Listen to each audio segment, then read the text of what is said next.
Hi, and welcome back to another episode of the History of Fan Anime. I'm your host, William Chow, and today's episode is a nice classic episode where again we're doing a little bit of show and tell and a little bit of information, and it's again a little bit of a precursor to what's going to happen. I'm going to go over an episode introducing vintage old tech, okay?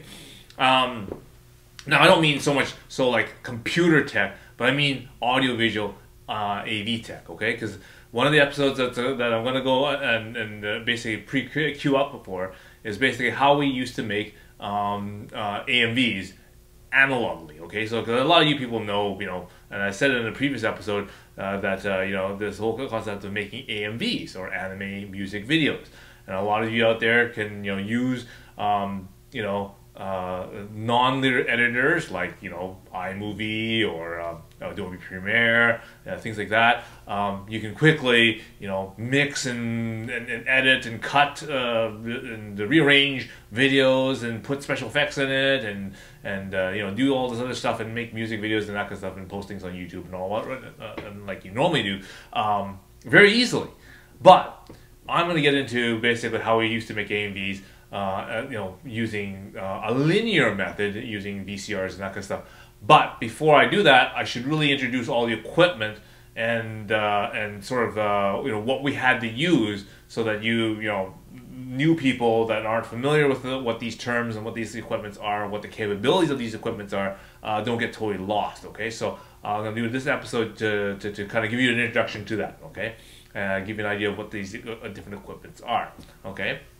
So as mentioned, the first piece of equipment that we have is basically a source. Okay, we need something that all the video comes from. Okay, now of course in the modern era you would download your video off of some website or some stream, for example, maybe YouTube itself. But in this sort of situation, we didn't have a fast enough internet. We didn't have places that you can download this kind of stuff from. So it had to be from a physical form of media. Okay, and so the popular form and the best quality type of form of anime at this particular time was the Japanese Laserdisc. Okay, I've shown in a previous episode what typical Laserdiscs are. They look like basically 12-inch records, okay, flat discs with little etchings sort of marked into the disc, okay. And these Laserdiscs basically contain the audio and video information that would be in an analog form, basically pressed onto a disc, okay. So kind of like taking a movie or whatever your movie and pressing it onto like a record, so it's all the little bumps and that kind of stuff hold that information. And basically, so we had to have these things called Laserdisc players to play them. Now, in a nutshell, a Laserdisc player is very much like your CD player or any sort of compact disc sort of reader. For example, let's say the reader out of your Xbox or your PlayStation 4 or that kind of stuff. Okay, but in a 12-inch form. Okay, so basically you can then take your 12-inch Laserdisc and put it into this Laserdisc player, and then it will play video for you. Okay, now here's a couple of things that you should know about how this Laserdisc works. Okay, the information on the Laserdisc can be stored in two different ways. Okay, the way that it is recorded on the actual Laserdisc also corresponds to how much information and how you can access that information on this Laserdisc. Okay, the two formats is what they call CLV and CAV. Okay, and what they both stand for is constant linear velocity, CLV. Okay, and CAV, which is constant angular velocity. Okay. Now that sounds really complicated. It sounds like physics, and half you are probably out the window over here. But that's exactly what it is. Okay, so you people who know what the physics is basically know what I'm going to talk about. Basically, so CLV It basically means that the linear velocity of the disk as it spins around is going to be the constant. So that means as the laser disc spins, and the velocity is going to be remaining the same. So that means when the information at the center of the disk is a lot thinner, so you can't put as much information there because as I said, the center of the disk will be spinning much faster than what would be on the outside of the disk. Okay, now the advantage of this format is that you can record more information on one side of the disk than the other format. Okay, see AV. So in typical laserdisc firms and that kind of stuff. Most laserdiscs can only hold 60 minutes of audio and video data on one side of the laserdisc, and then you'd have to flip the laserdisc over to the other side, unless you had certain types of laserdisc players which had lasers on both top and bottom. You essentially have to do a physical flip of the laserdisc to read the other side of the laserdisc. Okay, so you can get 1 hour on one side, flip the disc over, there's an hour on the other side of the laserdisc. So 2 hours. That's why most laserdiscs only have 4 episodes of a particular show, like a TV series like Zeta Gundam or something, or Orange Road. You only have 4 episodes because that's all they can fit in basically 2 hours of laserdisc. Otherwise, you're going to have to go to another disc. Okay? So that's what the CLV is. CAV is what they refer to as constant angular velocity. So basically, as the disc spins, it will change its speed of spinning so that the angular velocity remains the same, and keeps keeps adjusting as it goes from the center of the disc to the outer part of the disc. Okay, so if it's going to go to the center of the disc, the disc spins a little faster. If it goes towards the outer of the disc, it spins a little bit slower, just to maintain that angular velocity at the same speed. Okay, the advantage of this is you're supposed to be able to get a better quality picture, so they say, meaning that you can freeze the frame of the like freeze frame and frame advance and frame backwards, I guess, frame back, works better in CAV format. Okay, because of this thing, because the angular velocity is constant and can be calculated as the position of the disc changes. Okay, it's more fixed and rigid. Okay, the problem is that because of this format, a lot of space is wasted because as I said, the speed changes and as the disc changes, and of course as I said, the outside spins a lot faster, a lot less data. Okay, same amount of data in certain spots, so there's lots of big spottage in the disc. So only 30 minutes of a maximum of 30 minutes can be put onto one side of the disc, so half the storage space, and then of course then you'd have to flip the disc over, and then you get another half an hour total, maximum 1 hour on one disc, both sides. Okay, but again, some of the short OAVAs and some of the short music videos and that kind of stuff, a lot of people like this because they were able to do things like accurate frame stops and do still frames, and be able to back and forward the video without like large blocks of video missing or that kind of stuff because it hadn't been refreshed or whatever, or reloaded, so that the new pieces of video are there, so it looks chunky, for example. But again, it looks really nice for things like editing and making music videos and that kind of stuff.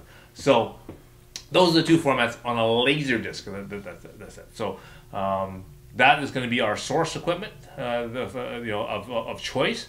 Gives you, again, best quality and best editing. Okay, so that's what we're going to our source video is going to come from.